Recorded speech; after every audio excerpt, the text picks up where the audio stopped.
और ये ज़्यादा हताश होने की ज़रूरत नहीं है।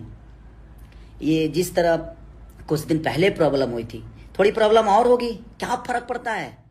तो नमस्कार, कैसन बानी आप सभी। स्वागत बा फिर से हमारा यूट्यूब चैनल में। तो अब तक जो सबसे बड़का खबर निकल के आवता भोजपुरी से, हम आप सभी के बता दिए, खेसारी लाल यादव 3 साल तक ले कोनो गाना ना गईहन। जी हाँ दोस्तों, 3 साल तक ले कोनो गाना ना गईहन खेसारी लाल यादव। तो बन रहे वीडियो के अंत तक हम बताएं कि खेसारी लाल यादव 3 साल तक ले काहे गाना ना। हाँ तो आप चलिए 2022 में एक ग्लोबल म्यूजिक के नाम से स्टूडियो बा, जौन की खेसारी लाल यादव साइन कैले रहलन कि हम इसमें 200 गाना गाएम, ओकरा बादे कहीं गाना गाएम।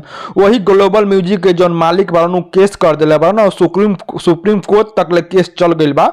और सुप्रीम कोर्ट के जौन आदेश आइल बा, ये आइल बा कि 2025 तक खेसारी लाल यादव कोनो और स्टूडियो में गाना ना गईहन। बस गावे के होई तो ग्लोबल म्यूजिक स्टूडियो में गईहन, बाकी दूसरा स्टूडियो में ना गईहन। खेसारी लाल यादव फिल्म बना सकतारन, जौन फिल्म में गाना होला उ बना सकतारन, उ गा सकतारन। लेकिन जौन स्टूडियो में जाके खेसारी लाल यादव गावत रहन, गाना बहुत हिट करता, ओइ पर रोक लाग गइल बा सुप्रीम कोर्ट के द्वारा। तो दोस्तों ये भी हो सकता कि आवे वाला छठ चाहे होली दीपावली कोनो में खेसारी लाल यादव के सॉन्ग ना आई 3 साल तक। अगर ऐसा नहीं भोजपुरी के छोट बड़ भोजपुरी में खबर सुनने खातिर हमारा यूट्यूब चैनल के सब्सक्राइब करी, साथ में बेल आइकन को दबा दी ताकि ऐसे वीडियो सबसे पहले आप तक पहुंच जाए।